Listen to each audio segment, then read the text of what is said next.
All right, boys, buckle up. We've got a lot of little news items coming out of Arcade1up. We're in the final stretch to get to holiday 2020. We're still waiting on the At Games Legends pinball, although they say it's confirmed, so I think we're going to see it. Just a question of when and finalizing those details and what's it going to look like. At Games otherwise has pretty much, done their deal. They've given us the new products that they're going to give us, or at least shown us samples, things like the Connect product and on and on. So they've got a lot of new products in the hopper. Where has Arcade1up been? We know they're bringing a lot of products too, but it's been mostly silent from them. We haven't heard a lot from Pinball and etc. The Golden Axe cabinet is dropping now. I've ordered mine. It's going to be here in a couple days, and I will do a full review for you. But that's one of those cabinets that we didn't know a whole lot about. There haven't been a lot of live shots of it other than an early CES demo. So I'm going to talk to you about some news on Golden Axe. I'm also going to talk to you about some news from John D. He's been really active on Facebook in the past day and given us a lot of info. And I want to go through as much of it as I possibly can. But first, Golden Axe. This is a cabinet I'm excited for. I've got a couple thoughts on it of things that I think aren't ideal. It's a four-player cabinet, but only one game is four-player, so you're giving up a lot of real estate in your game room potentially. I can't speak to Death Adder. I don't know if that one firsthand, but a lot of these arcade machines did have two-player variants. And it was actually arcade authentic to offer both four and two player because guess what? Arcade operators had the exact same problem we have. They'd run out of room, so they'd have to decide, do I want this one to be a four player or to be a two player? But let's get back to the Golden Axe news. This is really exciting. Each game has its own settings menu. So if you guys remember the settings menu from Star Wars and from NBA Jam, you get to set specific options, and that has been absent from Arcade1up titles that were not done by Code Mystics. Code Mystics is the dev shop that gave us those two games I just mentioned, Star Wars and NBA Jam. So this is an in-house cabinet from Arcade1up as far as I know, but we're getting settings. Hopefully this is coming on all products, and there is good news on that front for the Miss Pac-Man cabinet. We'll come back to that. But you can toggle scan lines on and off, and then you get Dipswitch settings, difficulty, resetting scores, changing how many lives you start with, turning on and off the audio for the attract screen, and then he says a few other options. This is the first I've heard from anyone who actually has this cabinet. And again, I ordered mine. I can't control for when it comes. So I did want to get you this news as early as possible. He also says the audio quality is very good. So big shout out to Energy Facts on Reddit for dropping that science. All right, so let's go through John D's Facebook post. There's a lot in here, but it starts off with one of the biggest items. We are going to get a Dipswitch access. There's going to be another Super Pac-Man firmware update. There already has been one, and I broke the news that we're going to be getting that update, and it actually came. Arcade1up did deliver on it. But if you look at what he says, it will include graphic toggle options and other stuff, more info coming soon. And it's clear from further down in the thread that he's talking about that filter. So there is a filter being applied to these new Pac-Man cabinets where it's a pixel smoothing filter. Think if you took like a little bit of Vaseline and rubbed it over your screen. I could see some people liking that, but a lot of people want the original look. It's tricky because at the end of the day, these are LCD screens, and LCD screens are never going to look exactly like a CRT, so everyone's got their own preference. Do they want artificial scan lines? Do they want the smoothing applied to the pixels? Because the pixels just weren't displayed as crisply in the original monitors. So I don't think there's any one right or wrong answer here. The people that flip out about the smoothing filters are, you might not like it, but some people might. But the point is, we need to have the option to turn this stuff on or off. Just like a real arcade operator, we got to be able to get into the menu settings and change things, and they're finally bringing that to us for Pac-Man. Now, I can't imagine they like doing a lot of these updates because it costs them customer support cycles.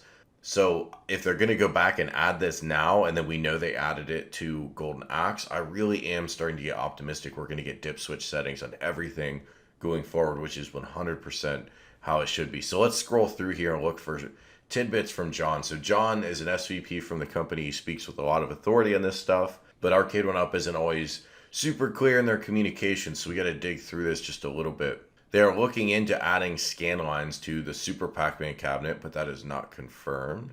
By the way, here is a shot of that Miss Pac-Man cabinet in Canada with that special light up logo. This is a cabinet I mentioned earlier, and I was trying to find it and I couldn't.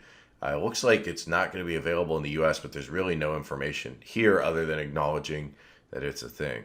When asked about Virtua Fighter, doesn't mention, yeah, we're a ways off from 3D games still. I know everybody wants 3D games, so I get why people ask about it all the time, but we're not going to see this in the next several months. We'll see it a year from now at the earliest, in my opinion. Is there still any chance of getting a holiday release of a new title not yet announced this holiday? 100%. Now, new title could just mean, a new variant. I don't know. I guess literally if you were to interpret that, that means a whole new game, but it could just be, instead of regular Pac-Man, it's Super Pac-Man. It's a bad example because they've already given us Super Pac. But I do wonder what that means, an unannounced title. Are there any plans to get more risers out to retail? These are hard to find. Yes. There was talk of a Tempest cabinet with the form factor of Tempest way back when the other Atari cabinets were out. Is there still hope of this happening? Yes. So we are getting a multi-game Atari cabinet. I don't remember if that was a 6-in-1 or an 8-in-1. It was more games than we normally get. And that leaked previously, and we were all speculating what that might be. I bet it is that Tempest cabinet. So I don't know if it's John or someone else at Arcade1up, but they're a big fan of Tempest, and they wanted to do the game with the Tempest shell. Tempest has a very iconic silhouette. It's a good-looking cabinet, so that's good news. Always good to see new Atari gear. And I've been saying before we should get an Asteroids re-release because the monitor is better now than the monitor we got back in Wave 1. Well, this would effectively be that because I'm sure a Tempest cabinet would include Asteroids. So that's good news. And also maybe that's the title they haven't announced yet. That would probably be a good guess. Will the Miss Pac-Man patch solve the high score issue that some of us are having?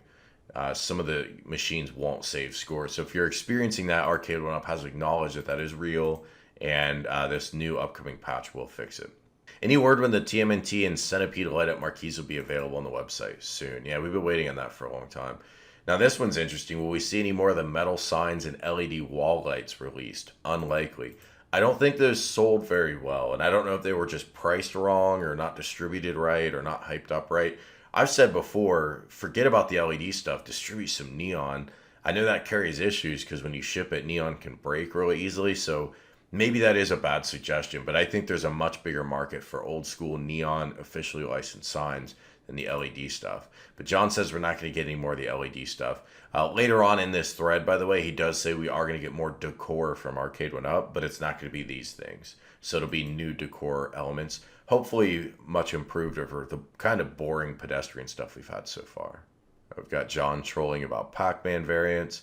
Any chance of a Pac-Man 40th to also remove the screen filter? Yes, so similar to what they're going to do with Miss Pac-Man, they're going to get away from forcing the pixel smoothing on us. This is why I mentioned earlier we have a chance or a likely chance of getting more decor type swag, so that's what he's talking about there. Recapping the issue for the Miss Pac-Man, high score problems after a soft reset, some kind of sound glitch that I'm not personally familiar with, and pixel smoothing. I hope they get this stuff fixed for the Miss Pac-Man cocktail cabinet that I'm waiting on, but I guess if they don't, we can probably expect an update there too. He did like the comment, where's my Daytona USA? Okay, so maybe that's coming. I think we're a year out, but whatever. Will there be a patch to make the volume louder on all Miss Pac-Man? So I didn't know there was an issue with it being too quiet. I know the problem historically with the Pac-Man machines have been too damn loud. So this is good news, though, that this is yet another thing being fixed in the patch. This is the other big item, asking about force feedback, and John's answer is force feedback was non-existent on early games. You guys can fact check me. I thought Outrun had force feedback. Let me look that up real quick. What do you know? There are at least 5 official models of the Outrun arcade cabinet, and most of them feature force feedback. Now, he's right. For games like Pole Position, no question, there was no force feedback. But force feedback did exist in Outrun, so if that is the first title, and that hasn't been officially confirmed, yeah, it could be Pole Position or something else. But we do know that whatever we're getting, we're not going to get force feedback. I find that disappointing. Not surprising, I know that stuff's expensive, but it is disappointing. Any idea if we will get Pinball this year? Yes. Pinball is confirmed, It'll be good to get more information. All right, that's everything. So we've got lots of little bits of information, and yeah, now we play the waiting game. I'm gonna wait for my golden axe cabinet. You guys are gonna get the full review in a few days once it's here. Nobody asked John if Pinball is gonna come with Wi-Fi, but man, it really should. You guys are leaving money on the table if you leave DLC off of Pinball, but you're also gonna have fewer sales if you don't offer leaderboards. You could argue leaderboards on a good pinball cabinet is more important than DLC. It just depends on your priorities. Thanks so much for watching, guys. Enjoy your Sunday afternoon if you are watching this the day I recorded it, and I will talk to you later.